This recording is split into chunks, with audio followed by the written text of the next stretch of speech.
Belize Watch. Knowledge of the past, impacting the present, building the future.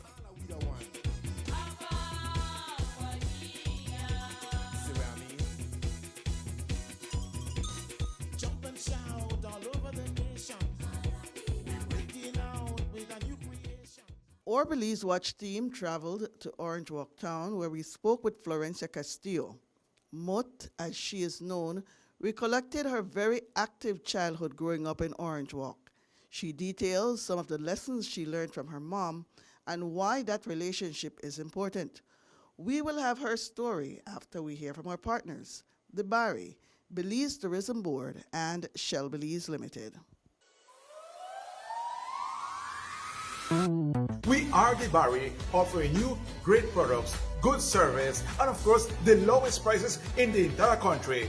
Visit us in Belize City, Belmopan, San Ignacio Cayo, Orange Rock, and now in San Pedro, La Isla Bonita. The Barry. Get more? Be less.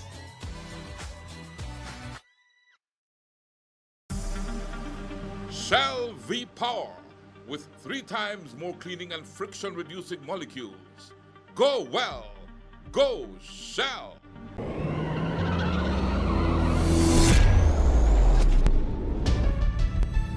Unique, breathtaking, diverse are just some of the words that come to mind when describing Belize. To sustain the wonder, the beauty, the rich ecosystems around us, we must protect our wildlife, our trees, our marine life, and our barrier reef for the future, for the next generation. This is our Belize. Respect it, cherish it, love it.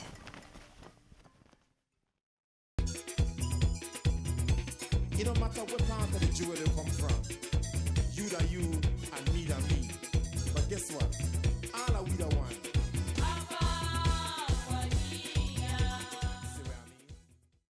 I'm at the home of Florencia Castillo, and Florencia is an activist, if I may say that, an activist for the culture, for sports, for community affairs. For what all, Florencia? Well, it all has to do with my upbringing. Because when I was a little girl, my environment is what I still live today. My mom used to cook, and every Sunday we have to take food to the elderly around the neighborhood and anybody that is sick. And it continued when I had my children. Then my children, I taught them how to do that. And today I have my eldest daughter and my next child, who is the girl, who is a teacher. They still visit people. They still do that type of work. So I would say I am the product of consciousness from my ancestors. It has to do with everything. Who am I, myself, and history. Well, let's get to know you better, Florencia. Let us start from the beginning, like things usually start from the beginning. You were born in Orange Walk Town, and after I've said that, you take it from there. Yes. My mom and my dad are both from Orange Walk. My mom is the daughter of a butcher. She had one sister, and she was orphaned when she was 2 years old. She grew with a stepmother, who was very industrious, and they prepared a lot of food from the meats my grandfather used to slaughter.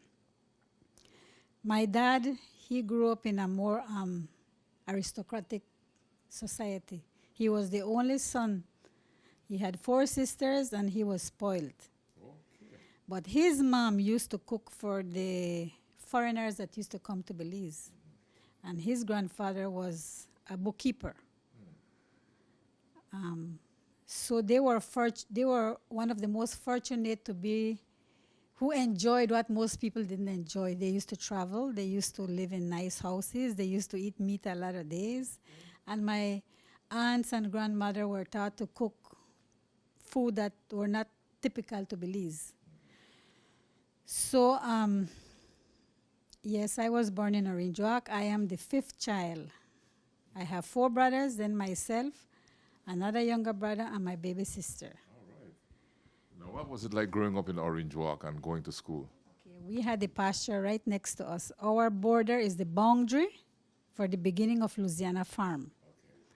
So I grew up seeing farm. I grew up seeing horses, cows, fruit trees, and that was our playground. Where Maracas is, my dad used to take us through Picado and used to take us to swim there. So we used to know where all the plum tree were, all the guava tree, all the mame. And so when our friends, it's summer or Easter, and they would always want to come home because we would jump the fence. Yes, we're gone. So we used to play a lot of games with the trees, like the guava tree. We used to hang on them and rock, take turns. Because the limbs are a bit sturdy, right? So they can like spin you back.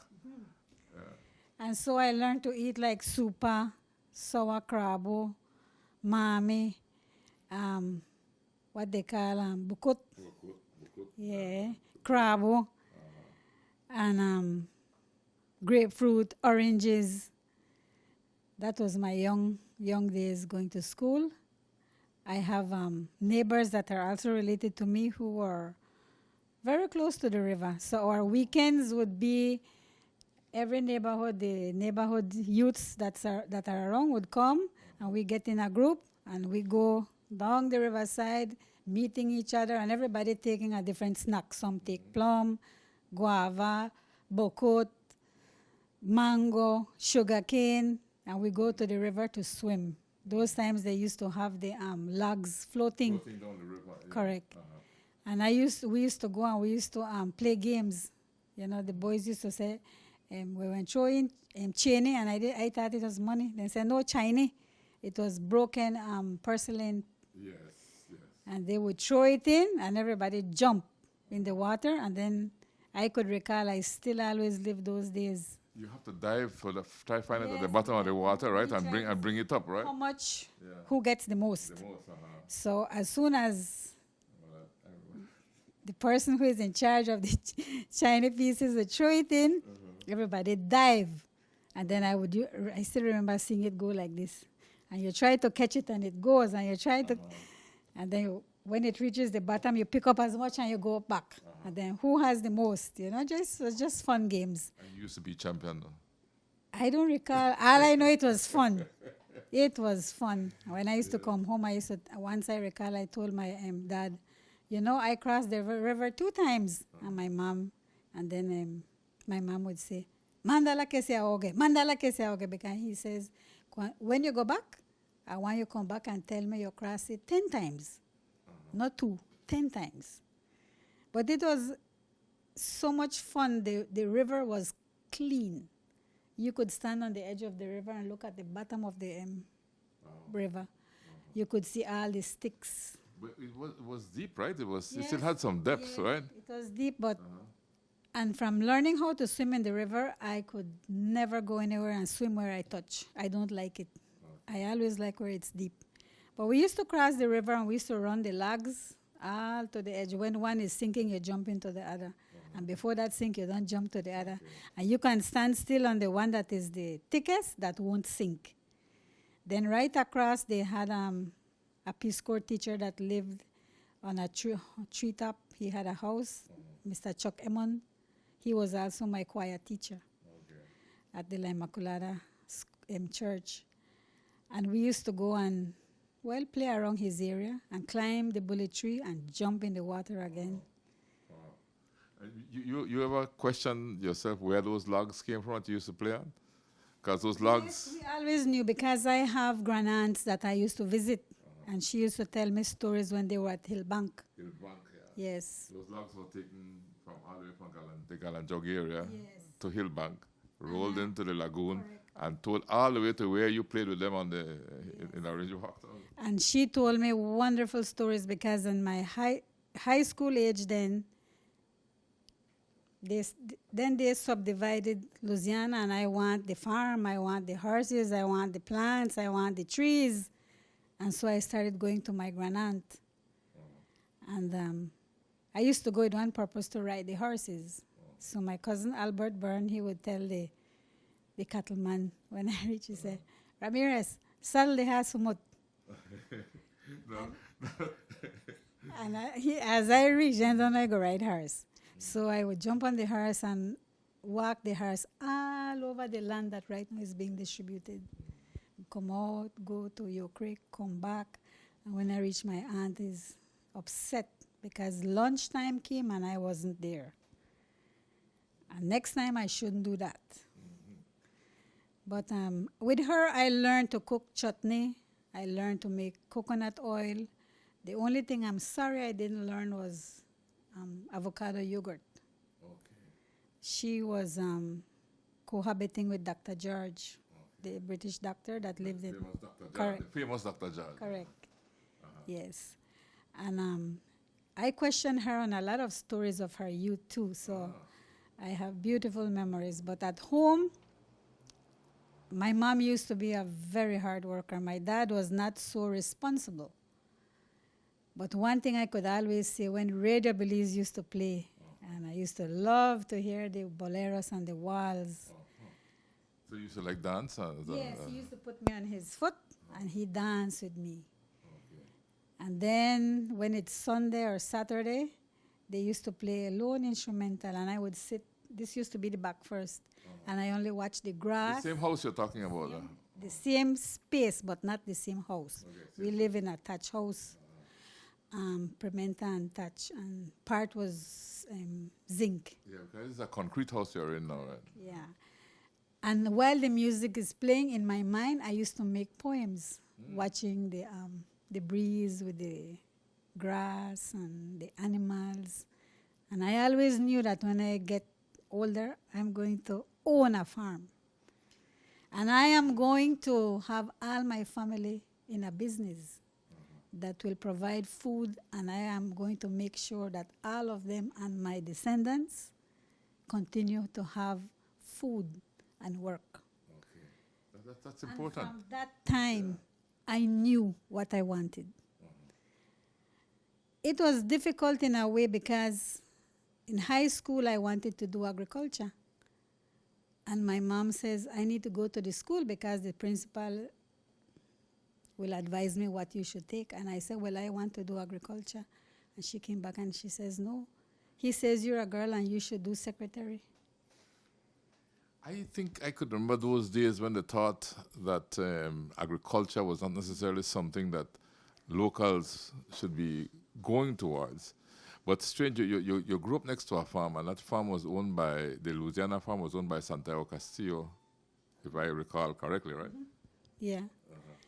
And so I was saddened, but we were always taught to be obedient. So you did the secretarial studies? Yes, I did it. And I came in, I was the fastest, the one who would type the fastest in the class. You know, for some reason, when you did that, just sounded like the fastest.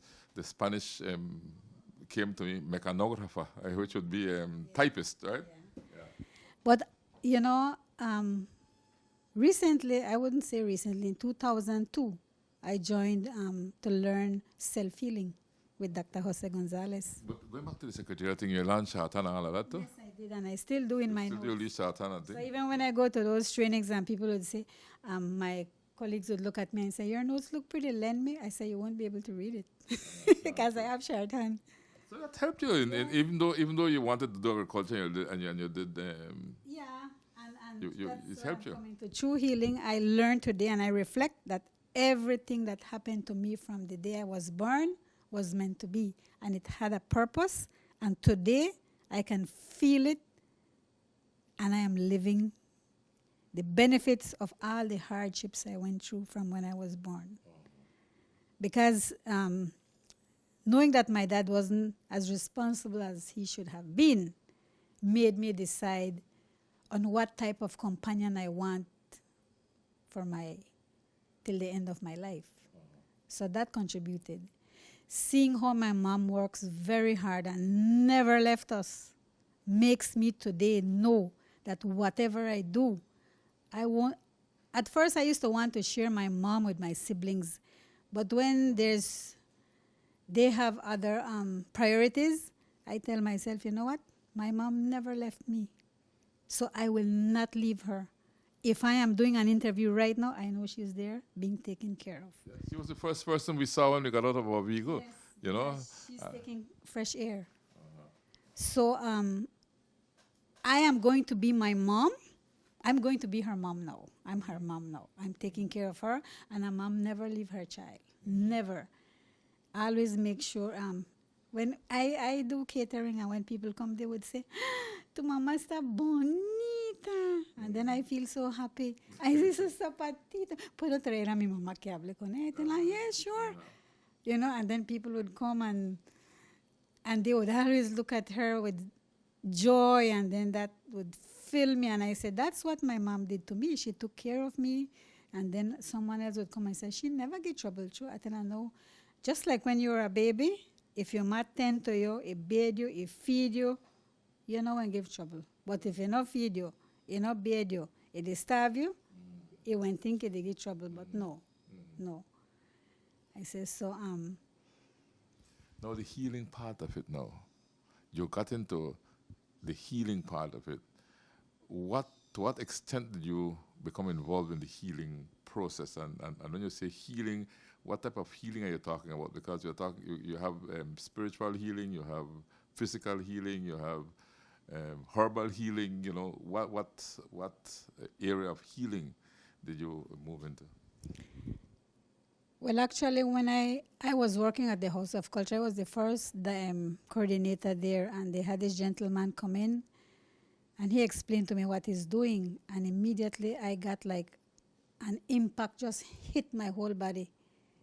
And I said, you know, all my life I have been caring for the elderly, going with people when they are sick, they come and ask me, and I used to go, and I just didn't know how I can fit in and say, I understand you, I understand me, and I understand what I can do more.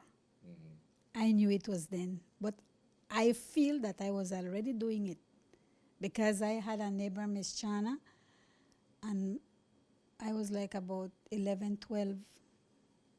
And every time my mom sends me to take food, I would sit down and chat with her, and I like her yard was full of trees and plants. And getting older, my sister would suddenly appear, and she says, what you doing here? Why do you like to go there? Don't you see too much bush? And I said, they don't understand. They don't. And it was so much fun.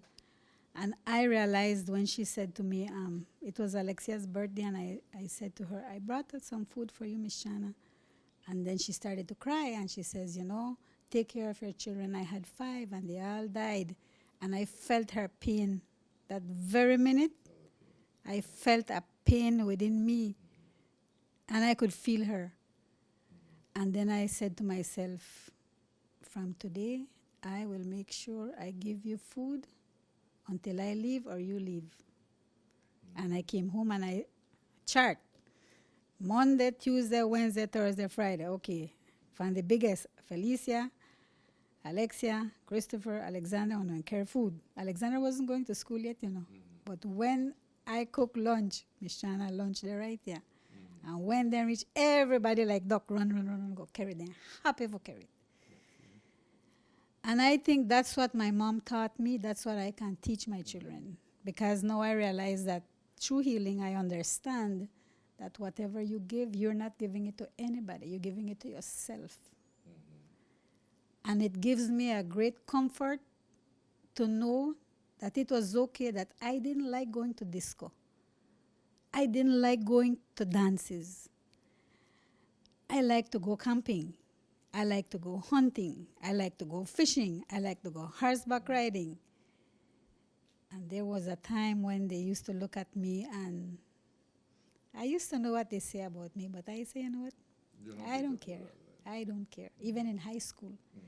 I was friends with the neighborhood who were in gangs, and marijuana was a big thing. And I don't care if they smoke. If I want to play basketball, I'm going there. And when they call me in the office that, yes, you are, I said, no, I'm not doing that. And they say, well, the people are saying, well, I don't care what the people say. And I was really hurt by that. That I remember going in my last year at high school. I was very thin, and I had to take injection like every 2 weeks.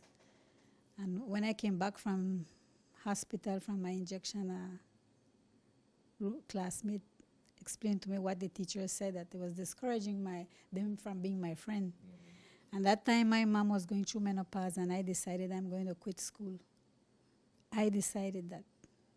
And one of my very good colleagues and classmates tried, copy me work, see the homework. I didn't do it. I walked right out and I came home and I gave attention to my mom. And my family in Belize said, no, you can't stay like that. And they helped me, and that's when I went to Belize Technical College, and I had already background in secretary, so I did senior secretary. And there again, I took care of an elder. And then the first cousin that assisted me with those 3 years free of charge, she came to me last year, and we did a healing to her, and she recovered. But then when she went back again home and the same issues caused the problem to come back, she came and she says, I came to you because I'm at peace with you. And I want to ask you, allow me to leave your house with my eyes closed. I said, no, but you didn't come here for that. You came to be healed. And she says, no, and she smiled. I'm just saying. And I say, okay. So I used to prepare her food and love her, and I contacted my teacher, Dr. Gonzalez, and he guided me. And once you have made your decision to leave, I already understand you're going. And she told me. And I recorded her because her children weren't around. And I recorded her and I asked her, are you sure you want to leave? She said, yes. But you have your husband waiting for you. You know, he loves you, your children. He said, I want to leave. I'm just tired. I'm tired of the projects. I don't want to be here. And I said, okay. So I just daily in that room, I put her in the hammock. I played her music. I put on incense, and I would massage her and see her smile. And then her family requested that she go home. Well, I tried to fight it, but at the end, it's her husband saying, I need my wife to come home and have her last day. So she went, and 2 days later, she was gone. So the healing you do really then, if I'm understanding you rightly, is not just physical healing, but it's spiritual as well, spiritual healing as well, right? Like through use of herbs and prayers and what have you. Maybe you could walk me through what would be a healing session if someone comes to you requesting healing in some fashion or form. I know healers don't like to necessarily give away their secrets, but there's no secret to it. there's no secret? That's Okay. the problem that we have. I have learned that prayers are the most potent medicine that there is. And it's so simple that people ignore it. The more you do good, your aura becomes cleaner. So your intentions to another person becomes better every time because it gets pure and purer until you get a halo like Jesus. No, it's true. And you can attest to this. You can walk to any environment and instantly you can feel when a person just attracts you with an intense lightness, love, relax, calmness. You can feel it. Yeah. And immediately you know that that person already has some of what we need, everybody needs to have. So when you go within yourself, you connect immediately to divine, to God. And deep down you have that feeling. And you could reach the cloud that Jesus was just with meditation, closing your eyes, feeling and going in there. And you put in your intention. Thinking about the person, you immediately start to feel sensations. And that sensation is what the person is going through. And you start to work on that in your body. And you remove it from that person. But you can also do the first one when they come by asking them. You would go through the experience, you the healer would go through the experience that the person that is being healed is going through. Correct. Okay. But you do the first one when they come, you ask them, well, everybody has an issue or a problem, but there's always one that is ticking like a prick that worries you. You either not eat, you can't sleep, your stomach hurt. You see people and you so much anger you want to throw up, and those are not good things. So that's why it's good to forgive. Very important. Yes. And repent if you have done anything wrong. We are human beings and we always have to do it every day. Yeah. And ensure that you're grateful to everything God has given you, and always do anything with love. That's the 4 pillars that we lean on. And through our studies, I learned that every religious group or community who has that need peace within their community follow those 4 guidelines. And they're applied differently. They might express it differently, but it's the same. So when the person comes, you would ask them to close their eyes. Yeah, we usually ask them put your foot flat on the ground because your energy goes back to Mother Earth. Okay. You close your eyes and bring back the problem that is affecting you. And I don't need to know it. I don't need to know it. And as soon as that hits the conscious mind of the person, immediately there is a sensation in the body because it affects a nerve. You know, you think about somebody or you dislike, immediately your stomach catch one way, you shrink. Well, you go to that spot with your eyes closed and you keep feeling that anger and focus your attention on that spot. If it's your stomach, if it's your throat, if it's your head, and just feel until it dissolves. So you bring back everything, recall everything, every issue, everything. And when you can't feel anything else and you can't remember feeling, you try to recall it, you open back your eyes, and if it's still there, you close your eyes and you go back. But as soon as you do that, the heaviness that was causing your body, the molecules, the tension that is built, it's an energy in your mind that is sent to your nerve, affects your organ, it dissolves. And then you just would see bright, your body feel light, and you get happy, and that's all you want. Okay. So basically what you're talking about is a cleansing of our thoughts, because our life it follows our thoughts. If we think negative, then we become a negative person. Right. If we think we can, then we can. If we think we can't, then we can't. Really, our lives will always go where your healing is really a healing of the way people would think about themselves, would think about what they have, and they themselves go within themselves and find where the problem is and release. Correct. Have I grasped it correctly? Yes, and within the religious groups, when they do prayers in group, that's exactly what they do. But they use, like, of course, what the religion guidelines, and if you belong to this, because some religious groups are against what practices like what I do, but if I go to church, I close my eyes anyway. And if I want to pray, I do the same thing. But then there's someone at the front telling me that it's okay. But like this, no. So to me, being spiritual is much better than religious, because I'm not caged. I'm not, oh, you shouldn't do this or you should use God. Come on. Without a divine power, nothing happens. Yeah, you must believe. If you don't, you're out. You're out. Yeah. And so we do what we call self-healing, that when we teach the person, we expect you to continue do it and teach somebody else. So with us, no secret. No secret. And then, yes, of course, with the plants, we know that we're all one in this universe. The plants aren't any different than us. So like when we do healing, this I learned from my grandmother. So when we have any pain or anything, she send me go get whatever, and she says, but ask the plant permission in your mind.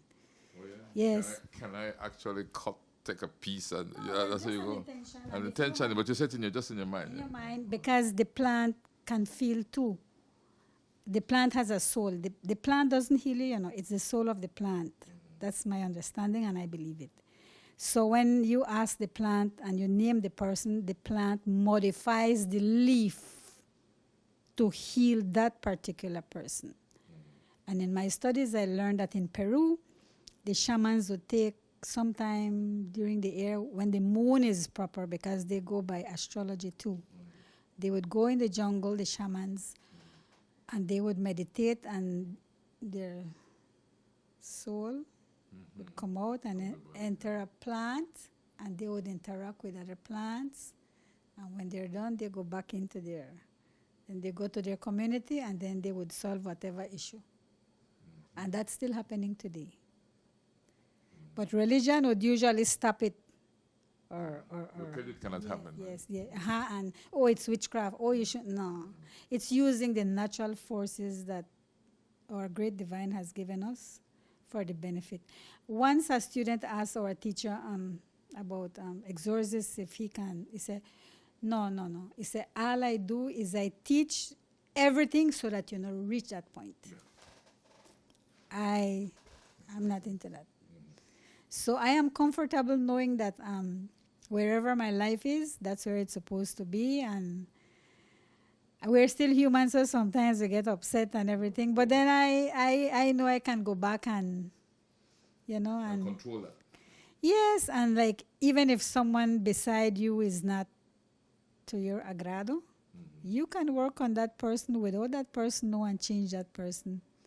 The intention of prayers, but it must come that you really want it and you desire it so much. When you're in love, that one beautiful feeling. So sometimes we have to practice to garner that feeling before we massage, so that all of that beautiful feeling goes into the person. And if you're tired, we're taught how to do an exercise in 15 minutes. A bench exercise. So I'm working, I would go in the room, do my bench exercise, 15 on each leg, and come out as good as new. Even when I'm in group and we have little conflicts, following day I would be around and they would come and some of the group members would say, how come you're smiling and you're happy? And just yesterday you and I say, I pray. That's all I say, I pray. Because I don't want to explain all of them things. And some people have a way.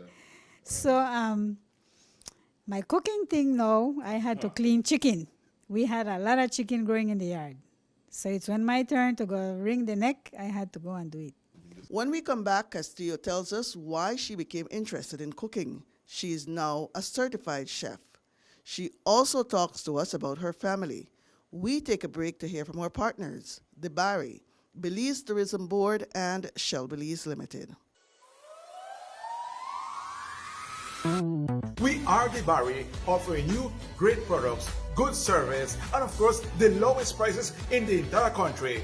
Visit us in Belize City, Belmopan, San Ignacio Cayo, Orange Rock, and now in San Pedro, La Isla Bonita. The Barry. Get more? Be less.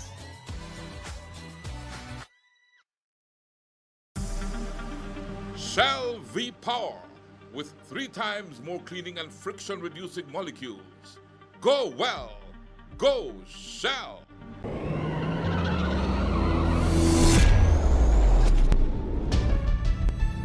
Unique, breathtaking, diverse are just some of the words that come to mind when describing Belize. To sustain the wonder, the beauty, the rich ecosystems around us, we must protect our wildlife, our trees, our marine life, and our barrier reef for the future, for the next generation. This is our Belize. Respect it, cherish it, love it.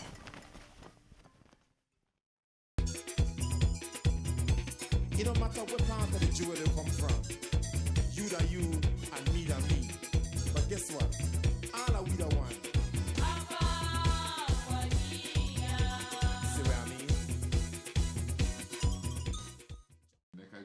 picture you just picking up a chicken. I said, come, your turn. not right. So I grew around. How would you kill a chicken? Well, my mom would identify and tell me which one. She would already check them by weight. Okay. And she used to mark them too, used to cut the middle fingernail so it grow stumpy. So if you want any mix up with the neighbors and then go in there and coop, that's my chicken. I want to show you the mark. It used to happen, so you know. Yeah, so we had to clean chicken, and my dad used to bring fish. We used to clean the fish. He used to bring game meat. So you have game. Game meat. He used to bring fruit, vegetables from the farm. My mama used to process it. Then my mama joined the women's group, and she learned more. And from there, I decided, you know what? I still want to eat these things when I get older, and I want my children to eat it too. So I had to get in my head. I couldn't go to agriculture, but I could talk to the ambassador when he asked me, you know, I would like to run a little project with you. I said, you know what, I would like. And I explained to him, and he gave me the opportunity to study in Taiwan for a short time. So I just, all my experiences, I could have tied them together. And then I went to teach high school food preparation. Then I decided to start my own.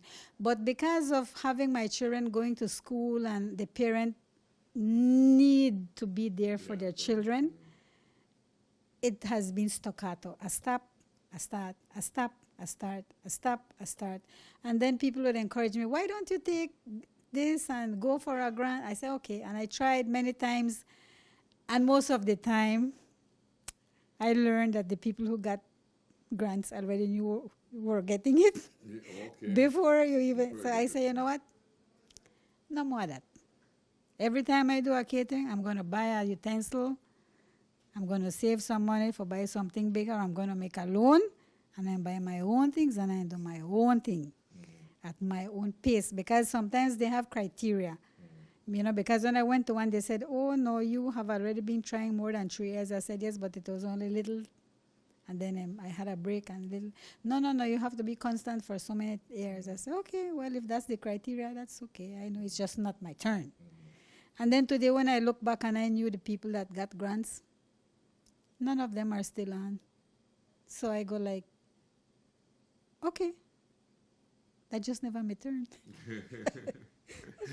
So but you started having children of your own though, Yes, because they happen to be my nieces and nephews, because the gentleman you fell in love with was is my brother, my brother David.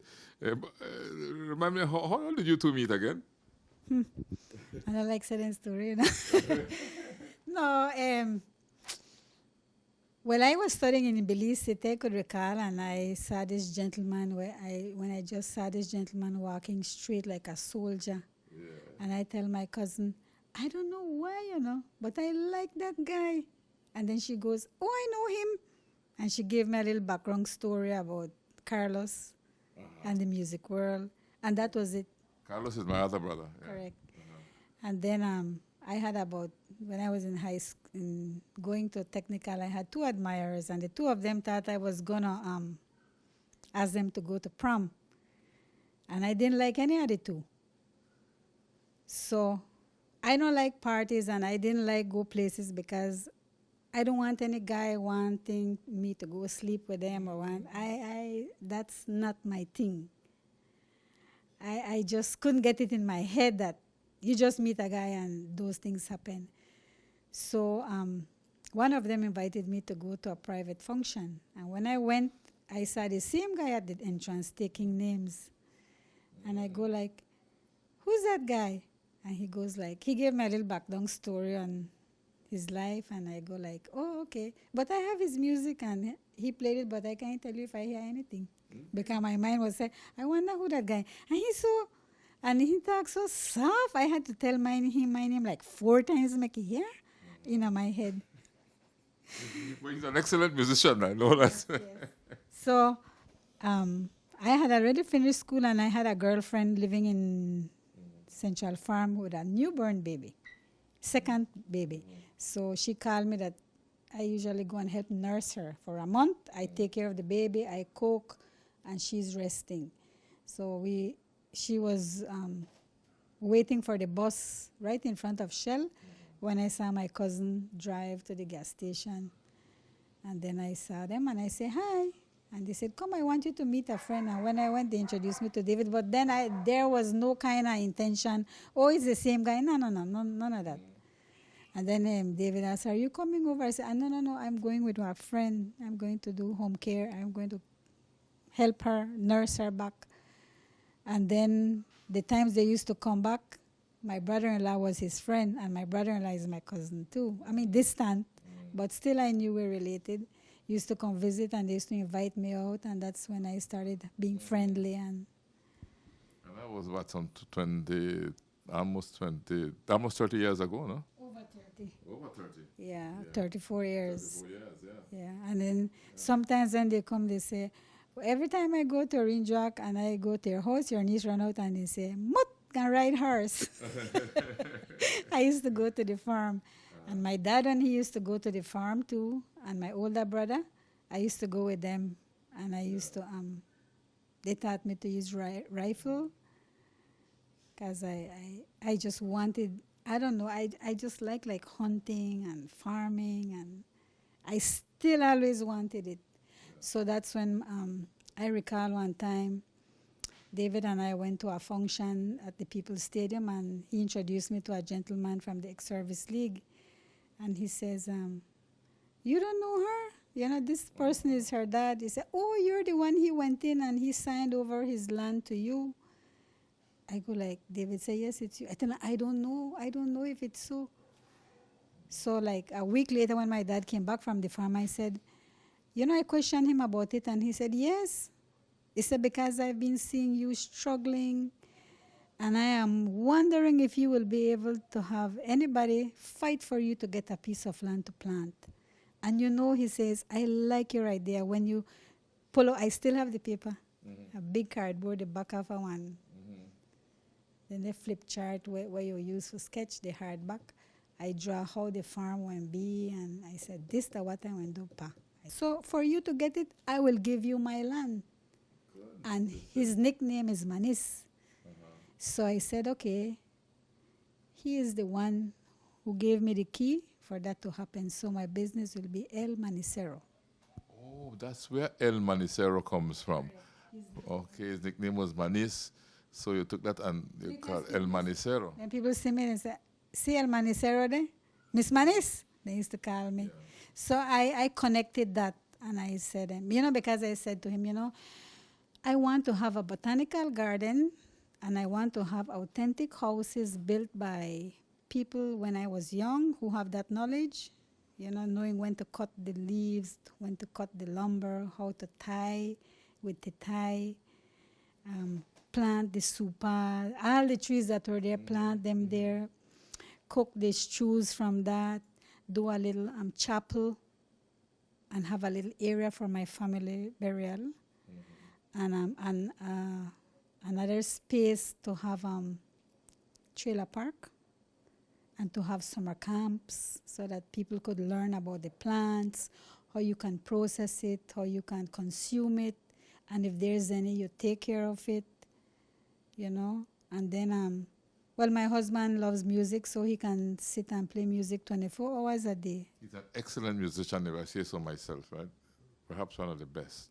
Well, I know he is the best, so yes. I had intention and I had thought about how the population on a whole has lost the knowledge and practice of dancing ballroom. Old ballroom dancing. And waltzes and boleros. And I was hoping that I will work on it. There's an active group in Dangriga. I don't know if you know about that. Yeah, because through the museum and my involvement with nature, I know about it. But then having a person who has this knowledge, so much skills, there's an audience that is very small. But if we not promote what already we have, then the others won't hear it and they won't know. Yeah. Because I liked it, because I hear it on Radio Belize. I like it more because my dad put me on his feet and I dance. And then so now my brain is not wired to many music today, the updated one. My children too. because I used to play Everly Brothers and Tom Jones and Jim Reeves and Johnny Cash. Yeah. My daughter tell me, my oldest daughter tell me how her friends tell her how she old-fashioned. Yeah. But that was just me sharing who I am, and that's them too. So one day we'll see Restaurante El Manisero. Is that the objective?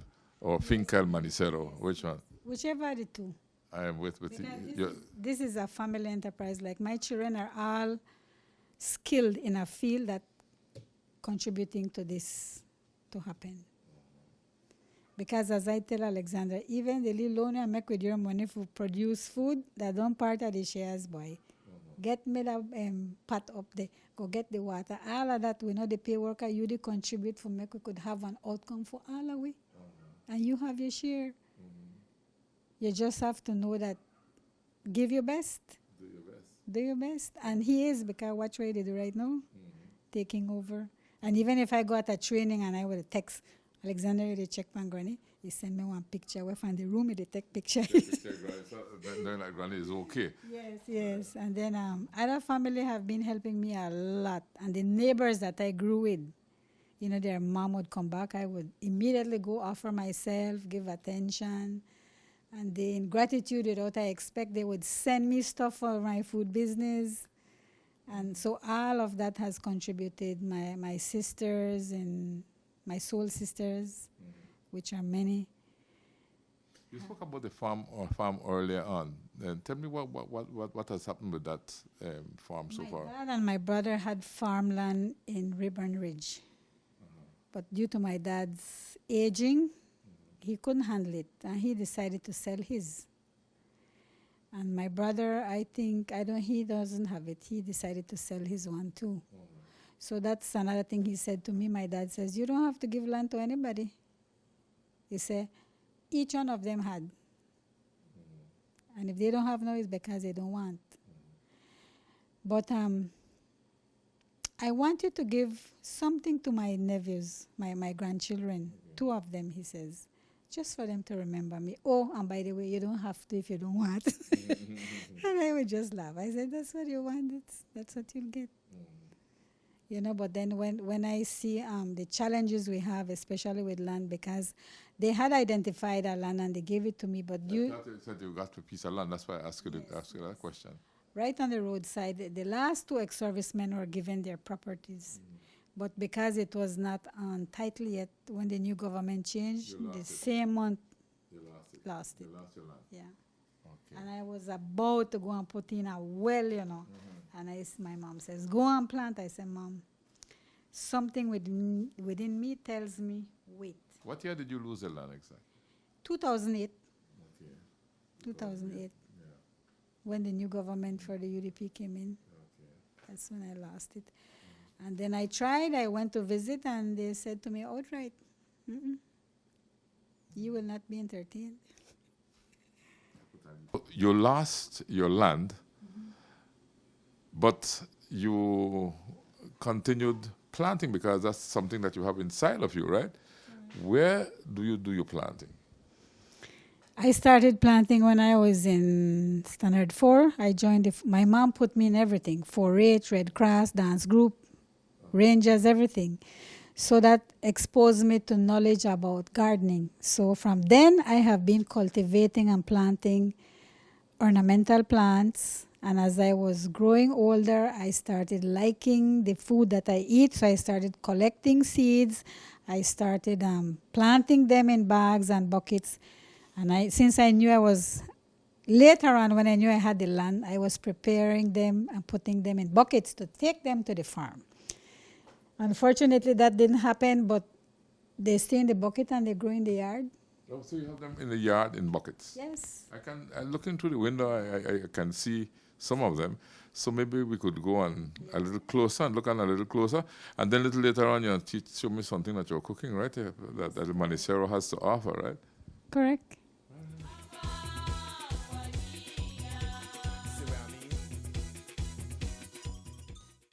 I know you as Mut, and I think everybody know you as Mut right?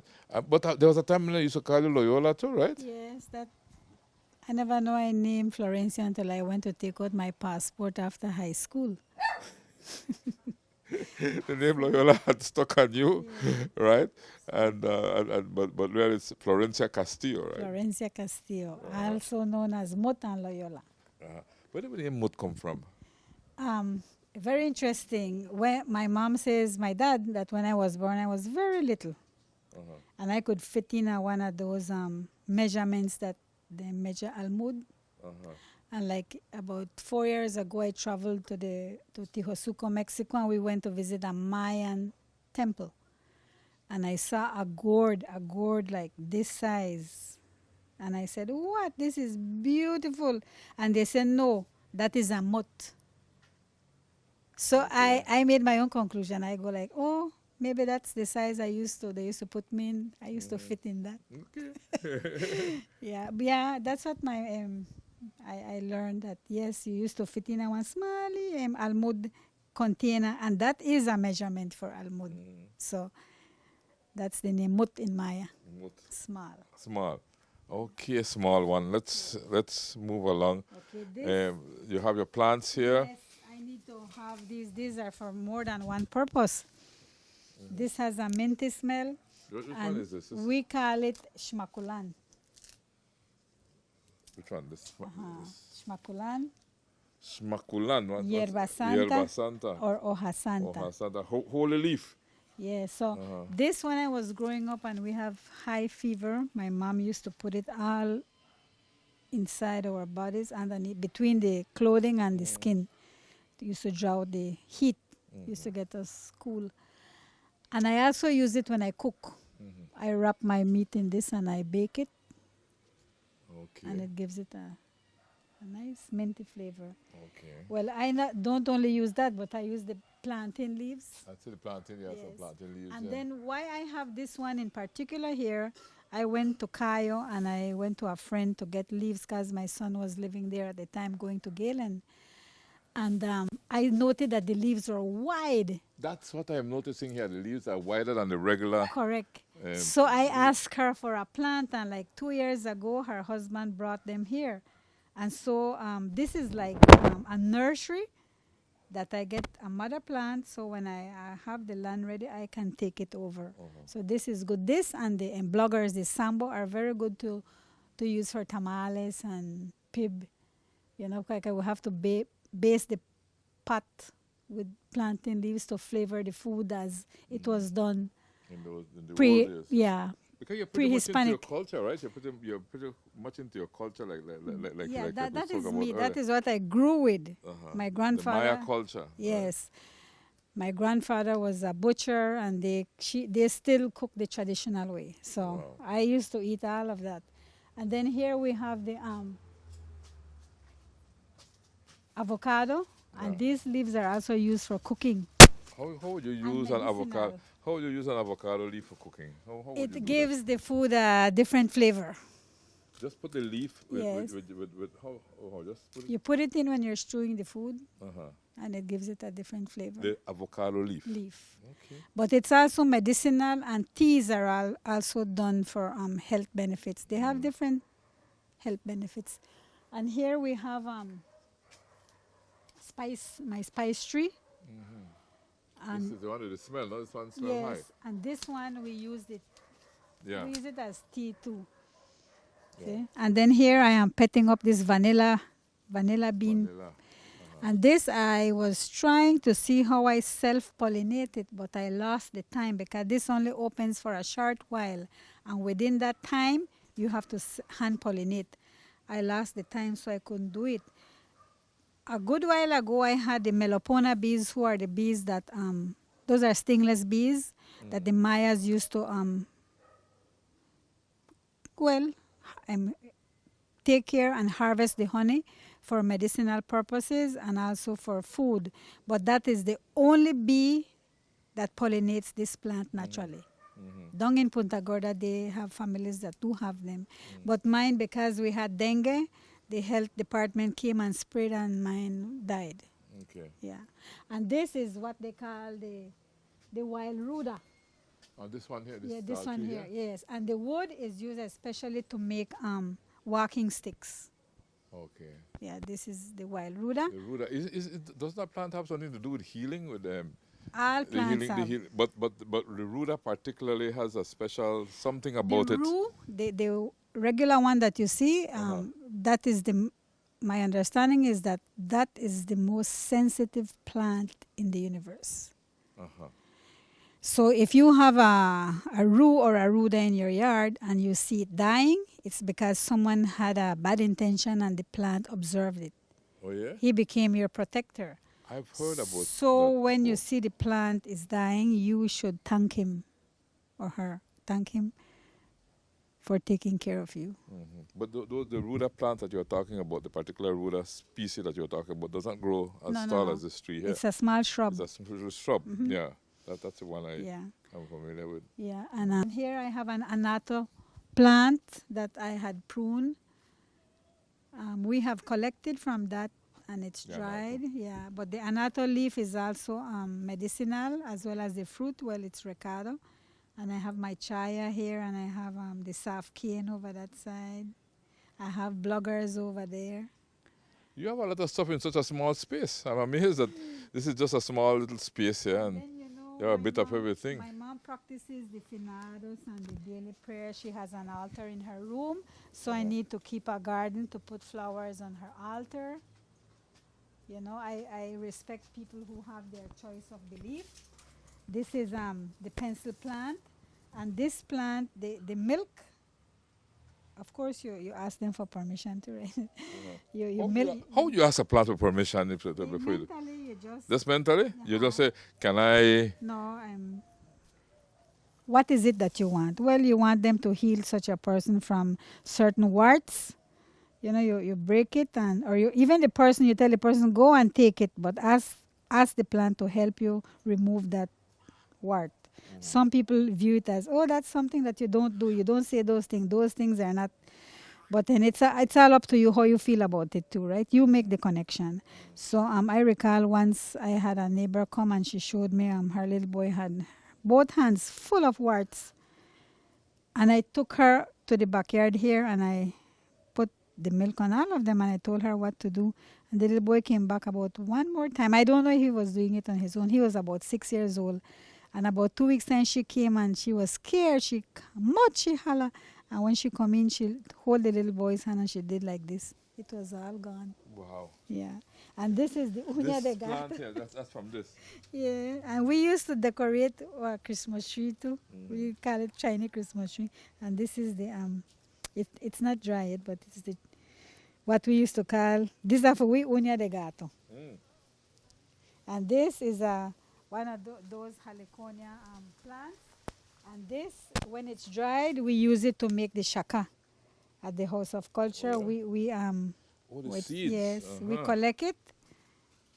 So these become very hard. Yes, and it's for the shaka. And that's the reason why I have it. I try not to keep too much because I don't need a lot, but at least one, you know, to have as an educational tool. But one day on the farm, I'm sure we will Oh, go yes, there and then- see that in abundance. another thing. Once a dream come true, right? Because I know what I want, I went to study botanical gardening.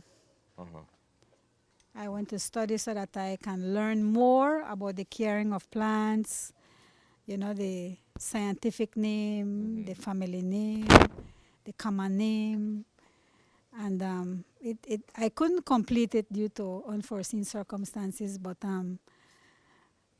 I grasped 3/4 of the training, and later on I learned that I was the best student. Ay, ay, ay. Congratulations. Felicidades. This is yeah, and I keep this plant because of the flowers at the House of Culture when it's finados.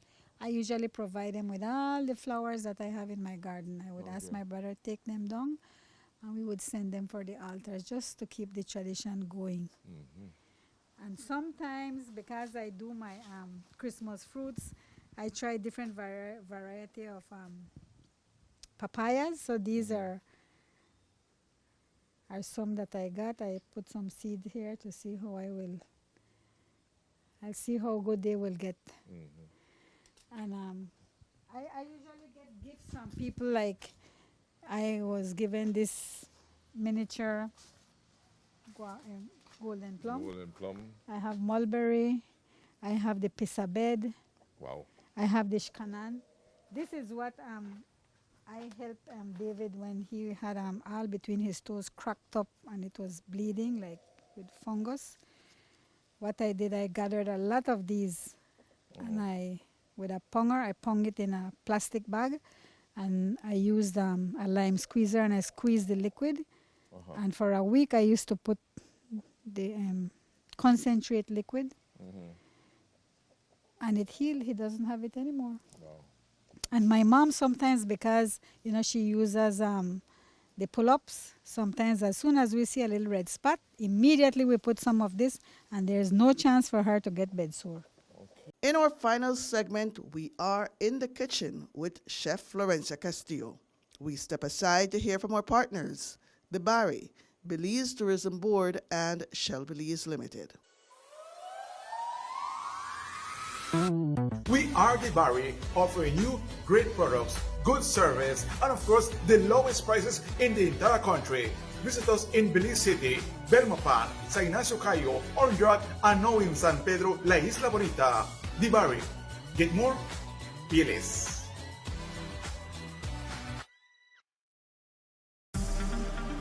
Shell V-Power with 3 times more cleaning and friction-reducing molecules.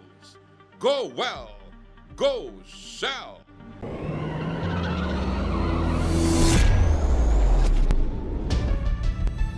Unique, breathtaking, diverse are just some of the words that come to mind when describing Belize.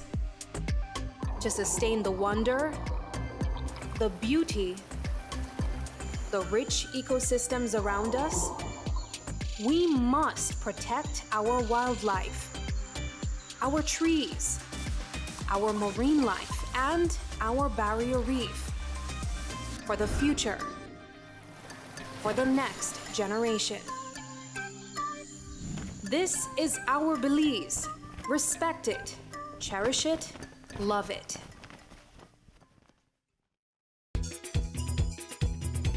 It don't matter what part of the jewel they come from. You da you and me da me. But guess what? All are we the one. See what I mean?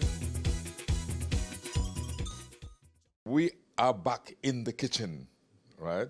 And El Manisero offers delicious food. If you want, no matter if you're a PG, it don't matter what part of Belize you're there, right? You just call El Manisero and they will cook for you. Is it that the way it goes, Lola? Yes, correct. You just have to call and then we arrange how we want to work it. Yeah, Because distance, you know how much you want and how I want to prepare it, because all of that I have to factor in when you want food. And remind us of the numbers to call for El Manisero. The best number for call is the home number, 322-3446, because like, I'm busy, I don't have a phone on. So it's best to call the home number, or you could text 664-2280 WhatsApp. 664-2280 WhatsApp for El Manisero. And so what are you going to show me right now? I know you said you do a small little exhibition of some of the food you put together. This is one of what I am promoting, boneless black relleno. Boneless black relleno? Correct, yeah. How would you do a boneless black relleno? Well, you need to take out all the bones from the chicken, the wing, the leg, then you stuff it, cook it. But why is it in the plastic and soaking That's in a that water? food grade bag so that it doesn't break. So that's a food grade Bag that you use especially when cooking. Oh, so that's not a plastic bag No, like no, like no, like that's not like, any like how it appears to eyes like myself. Correct. It's a food.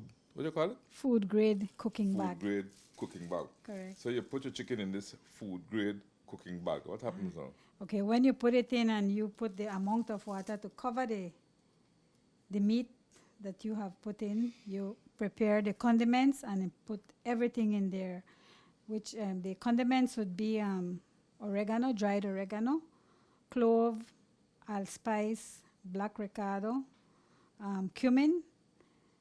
I put some bay leaf too, apasote. I put apasote. I roast garlic and I put it in there too, and salt. And some of these things you get right from the backyard that you showed me just now, right? Yes, the apasote, yes. And I am fortunate to have friends who have gardens that they know that they can support when they visit. I share food with them. They would bring their amount of apasote too. Okay.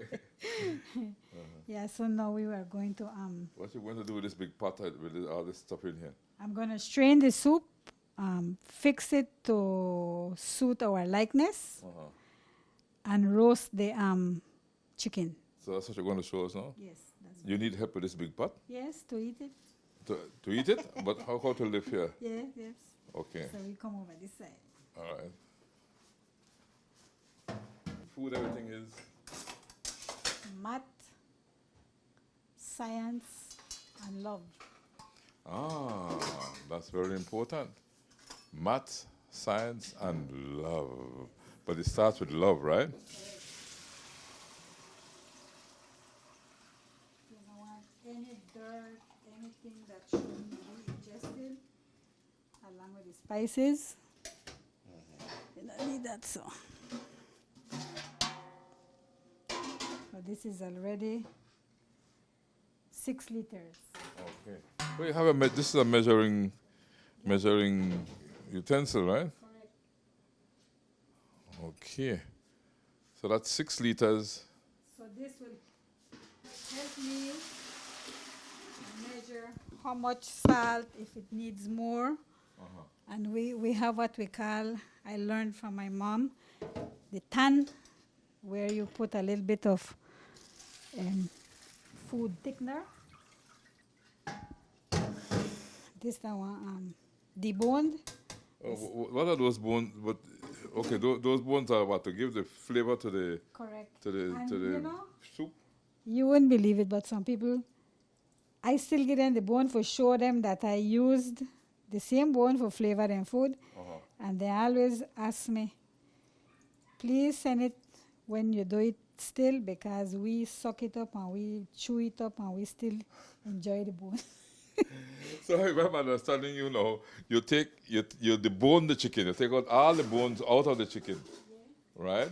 And then you use the bones to flavor the soup, Still have to use it. right? And if people want the bones for whatever, I say, good you send it because we Send- chew up all the bone. So, and then my next friend say, well, of course, it's seasoned bones, right? Because all the apasote and different things that you put in there we have the is neck, there. this stuff on the wing. The wing. We call it the garapacho, the whole skeleton from the inside, the rib cage. See where the ribs there?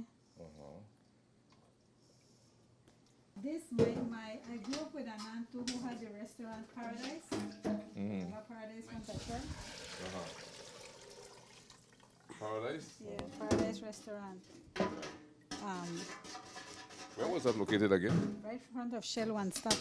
Okay, I think I remember that, yeah. Yeah, where the buses then used to stop, but they bus them. In the early days when buses used to go to Chetomal. So why are you spinning this several times? Because I want the Ricardo was settle at the bottom, come out, Okay. to boil. Power boost, so you can boil. Correct. And then down Fast. here, roast. And put it high. Okay, It's in roast high. Start. Put it at 400 degrees. Yeah. So I want to put. Oh, so that's where this goes. Yes, that goes right in The there. boneless chicken. The deboned chicken.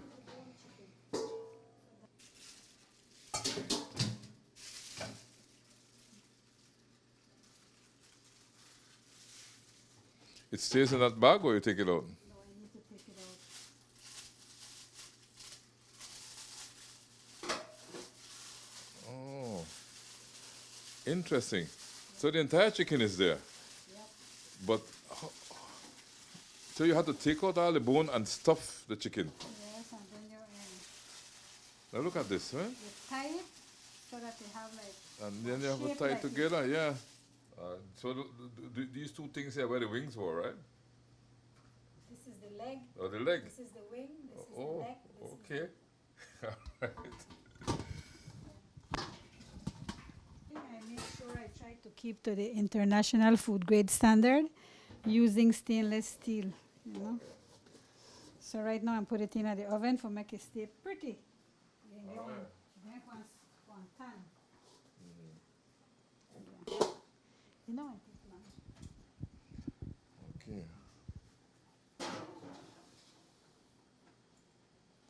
So how long would that guy stay in that oven? Possibly about 30 minutes, 15 minutes, but we have to wait till it reach full heat, right?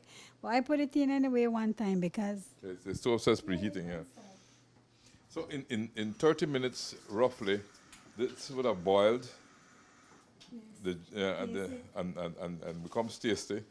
And then the chicken itself would be ready for consumption. right. Then here we have one we done clean. This is a 5 pound 3 ounces chicken. Okay. This one done wash clean, and the business place I get chicken already know how I use what I need when I buy chicken, so they make sure that this is not torn. Oh, So they take out the neck part, but they I leave the take it skin. out. Oh, you take I out the neck? take it out, yeah. Okay. But then, you know, if you go buy chicken other places, they have a hole here where they clean Yeah. the stomach, the butcher where we call. This we use to cover. Okay. We cook this. Supposed to have the neck. And now this piece, this one come in here now. This done wash, clean, salt done rub on this. And now we want The tush done cut off already. yeah, this clean. I usually soak my chicken in a vinegar water, then I wash it with lime. Then I feel it to see if any little lumps are there. What would those lumps indicate? Small feather when it pop out yet. I just want way where we grow the clean chicken and you Makes know it really clean to do. still continue. My son said, "Ma, I never yet see anybody clean chicken like you." So you're threading a needle right now. Yeah. I take it that's to sew up the chicken after you've filled it with this stuff, all Correct. this good stuff here. Yep. And then I usually, the choice of meat where the customer want, I do. Because, you know, due to religion, some people not eat pork. Due to health, some people not eat pork. So they would request either chicken or beef. Then I would do that. That's why it's best to order ahead of time so that I know I give you what you want. So remind me of those phone numbers again so people could order ahead of time. 322-3446 in Orange Walk. 664-2280 WhatsApp. Get in line because I figure after this now, a lot of people are making orders, so they just have to get in line, right? Well, this Christmas, I never had to advertise because most of the people ordered that me done enough before make me one do. So this is a 6 pound for make I judge how much more or less I use. This would may be like for one fall, whether like 9-10 pounds, 3 pound go in. And this one may be pound and a half. So if pound and a half and 5 pound might carry 2 pound. So I would judge more or less, you know, then I So start. this is grind meat you're talking about with Yes. eggs, with the egg. Yeah, prepared egg your white, favorite way, the favorite way you like. And when it cold, it's easier to handle. So, and when I cook, you know, you have to be very careful with meat. So I cook this, I know order chicken. The following day, I might order 4 that I could handle. And I have enough meat for stuff 4. So you don't keep the chicken and the meat together, raw. No. Because that one growing business, I play my way to the rule of what it should be in food science. Spoilage start 4 hours after you don't cook one food and you stay out exposed, spoilage begins. Well, you know, they said at the Belize, that no play a role because we got junk robots, but But I know I don't take no chance. no. I stick to the rule because you not play with science. Even in a healing, for we healing doctor say, don't dismiss going to the doctor, you know. You need the doctor still. If he tell you take medication and you want to take it slowly on its own, it will fade. It just won't disappear because your body itself will tell you when you don't need it. See how I could sew ya, cover ya, because the people then don't know how I work, so Yeah. I do blanket stitch. Technical I do, what they call this, clothing and textile. So I learn about stitches, name of stitches, and I use them. I say, why learn something and not practice it? Some people go learn something and then go back to the same old way. Then the purpose of the training never serve anything. But you are well trained, right? Because you were trained in Taiwan. Well, and other teachers become my aunts. They had restaurant and I used to go there and they used to explain to me. My auntie say, her hair was always pinned up with a lot of bobby pins. He said, no, darling, you have to make sure no hair drop in your food. But then when I got up on training, I learned about hair net, so I don't have to pin up me hair, you know. And I like make my work look neat. So even like last night, I had to work till 3 in the morning.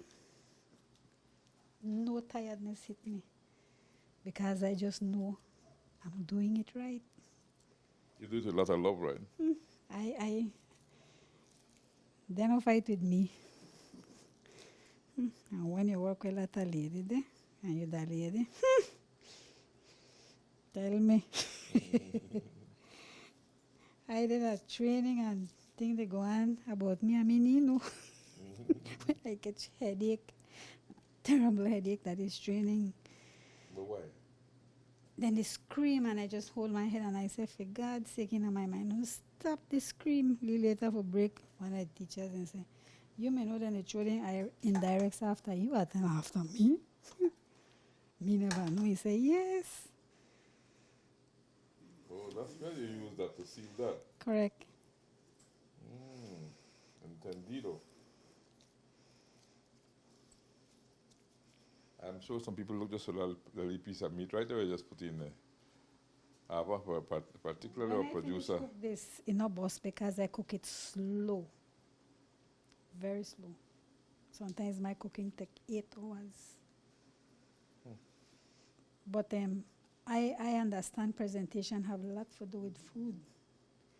And I want my food be very nice. The best that I could. See? Wow. That chicken is well sewn up. But I use gloves because sometimes your hand get to the smell. But you need to touch and feel meat direct, you know, and not in between. You know? This is what happened, and that's why I do this. And you learn for work alone. But right now I have this scalp and training.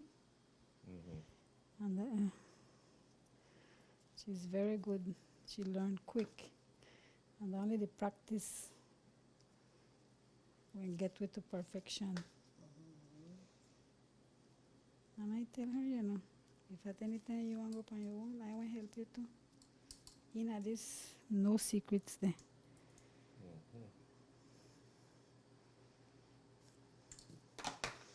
And this, you have to make sure you move it away. The needle. Yeah, you don't want to leave the needle there by mistake.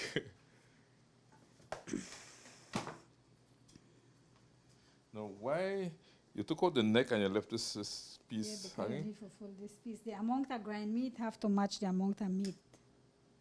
Adult portion 6 to 8 ounces protein per adult. But you know some people eat with an eye that then could eat a whole chicken, right?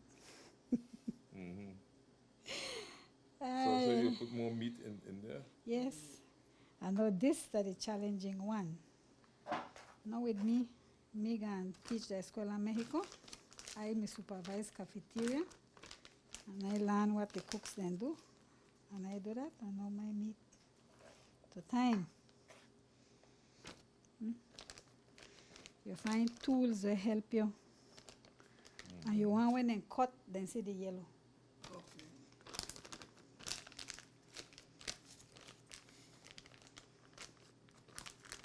Yeah, I don't usually put gloves on it too because I want feel, I want connect. That's why I keep one hand free and one Yes. hand gloved, right? Yeah. So you can actually feel the chicken. Yeah, 'cause after a while your hand observe the smell, and after this I go wash up, I go wash clothes, I go wash all kind of thing with my hand in the water and soap.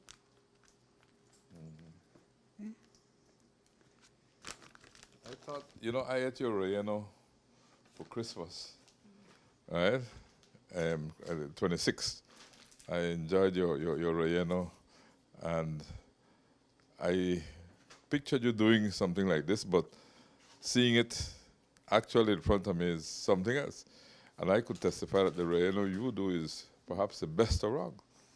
That's what they tell me. But then you say every palate get used to the environment one. So if your mommy don't used to do that one, I guess I must have done used to you. my one can beat yours, and I understand.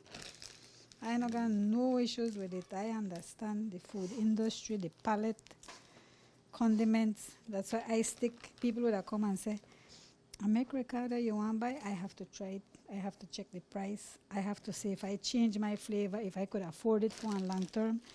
So I don't know. My ma never tell me so much of this, so much of that. I ask her, Ma, how to make the ricotta?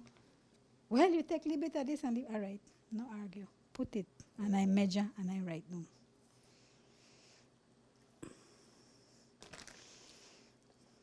This chicken is properly stuffed. Yeah. And it's hard if you don't have one tool. You say, be careful to put it with your hand and it slip up. I know. And then you have to find the people that sell grind meat, and you have to tell them how you want your meat, because if it's too fine, it's still like patted meat. You try stuff and it squirt out. And I buy lone steak. I not get no regular meat, no fat. If I want, I put it. You know, and tell me how much fat you can put on mine. Okay, so you're tying the neck. Correct. And I like working on this plastic table. You can't make us spread anything on it. And then you swipe it off afterwards. What? No more. And I tuck down that the corners make it not move and all of that. I left it so because when it done cook, then I cut it and remove it. Okay. Put on this.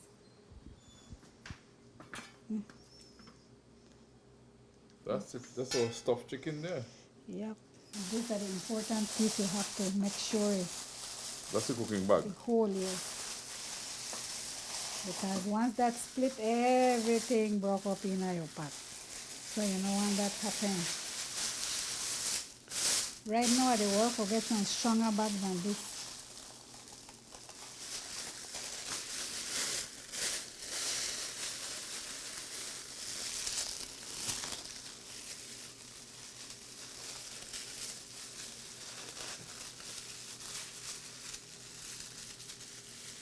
And for make when it start to boil, tear the skin. The little holes. Yep.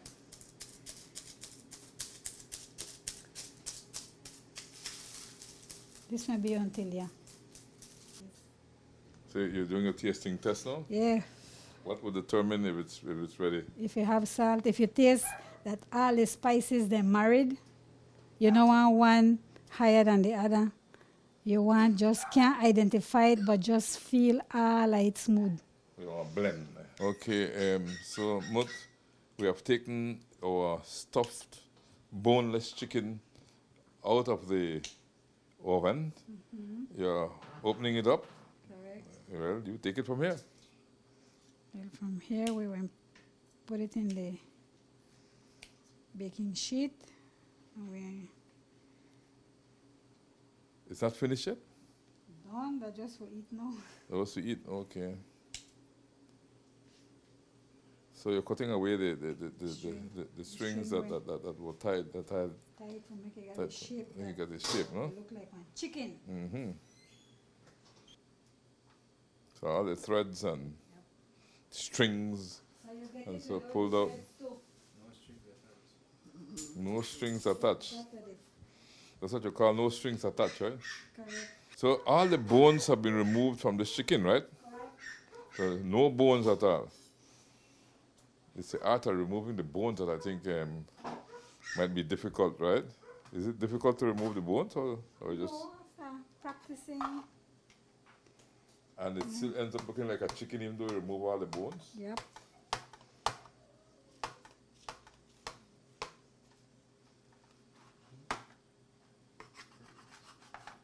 Wow. That's a stuffed, boneless chicken. Mut, you have cut up the chicken that we just took out of the oven. And you have told us that we are going to take some of it home with us. So that I'm looking forward to that very much. But you have also brought out another set of chicken here. Correct. This is the way the customer would receive the chicken if they order? Right. Explain that to me. Okay. If you're within tongue limits that you can get it as it's done, then you will only get it wrapped this way and not frozen. Okay. Freshly done and still hot. If you're in tongue, what will accompany would be the soup in a bag like this, in a food grade bag, with the amount corresponding to this chicken, right? So you don't need to bring pot. In here has already the tomato, onions, apasote. It's flavored to its best. And if you have extra foot that you will get it in a pouch. And the habanero would be separate in a pouch too. So you put it if you want. So in this case, this is 2 liters. Okay. This is spicy. Spicy, it has the date and the amount, and it tells me if it's for chicken or for chicken. So this would go with this. And this is the chicken, and this is it's dated, the chicken, the weight, and what stuffing it has. Well, this one has pork stuffings. Pork stuffing. And now some of them would take like 3 liters. So this is a liter. Some would take 3. Some would take a gallon. So it would have double. And this is a stewing hen or a fowl. Okay. This one is... What do I call the scratchers, no? A bigger man. Well... Yeah, they have pork stuffing. Pork stuffing. And this one is almost 9.5 pounds. What we do when we cool it for it to be to a temperature that we can handle to seal it, we seal them and we freeze them. So this is convenient that even if you travel out of Belize, if it's not pork, then you're not allowed to take out pork. But if you have chicken and beef, then you can take it. And how long is the flight? 2-3 hours? It arrives well, still frozen. Yeah. So this is for those who want to travel and have food. So you can have this in the United States. You can jump on a plane, and once it's a flight that's below 3 hours, you can take your and the way you Manisero food. Correct. The way you preheat it, you let it to defrost on room temperature. So if you will use it perhaps tomorrow, you take it out from the night before because it's rock hard. And so you put it in a roaster baking pan. The roasters would usually have cover, so the steam stays in. You put in an amount of water, not to touch the chicken or the food, and then you put something to hold it up. Even if you have mason jars cover, the little rings, you can use those. Then you set it in there and you put it on medium fire when it's already hot, medium, then you lower it a little and then you leave it probably 40, 30 minutes because too much high heat might not make the center get warm. So unless you have a thermometer to test meat, then you check if the middle is still warm, right? But other than that, you can get it back fresh, good, and without hassle that you have to be, buying your meat, preparing it, and cooking and stuffing and taking care of the food on the fire. And here we prepare this, but we need to know ahead of time. And your specific preference of stuffing, we can work on that. If you want game meat and I can get it that it's possible, I can do that too. I know my mom, when in her early years, my grandfather, that was a butcher, they used to hang the meat to dry over the fogon. And they used to Fireplace. grind that meat to make the relleno. Yep. So, get your relleno from El Manisero in Orange Walk. Well, Mut, I want to thank you so much for having me here at El Manisero. You know, at home, your home. I'm calling your home El Manisero now because that's correct, right? That's correct. Okay. And thanks for showing me all that you do, and definitely thanks for the delicious food that we are about to eat, to enjoy. You know what we saw you putting together, right? I have to say I admire what you're doing. I really wish, and I have it in my mind, I would wish to see you on that farm that you've dreamt of, you know, because dreams can become reality, right? So I'd like to see you on that farm that you have dreamt of, a nice piece of land with the plants that you'll enjoy growing, a little restaurant where people can go and enjoy delicious food like this. Because I know you don't retail right now, right? You sell the whole thing. You don't really sell plate by plate, right? No. You buy the whole chicken, right? And what goes along with it, and you cut it up yourself at home. But I'm sure that if you'd open a place where this is available, like what we're about to enjoy now, the portions we're about to enjoy, you would do very well. And then imagine doing this now with the cold drink of your choice and Davonics playing some wonderful music. I mean, how good can it get, right? Can you see that dream? Yes, I feel it already. I'm feeling it, so I know it's there. It's there. I want to thank you too for coming to visit me, and I want you to know that anytime you want to eat relleno, just let me know. And loving is a choice that we all make. And you know what we usually say, right? We usually say it whenever we close off, we usually say Belize and beyond, because, you know, the show goes beyond, well beyond Belize. It's worldwide, right? So we say Belize and beyond. Thanks for choosing love. Belize Watch. Knowledge of the past, impacting the present, building the future. Celebration time.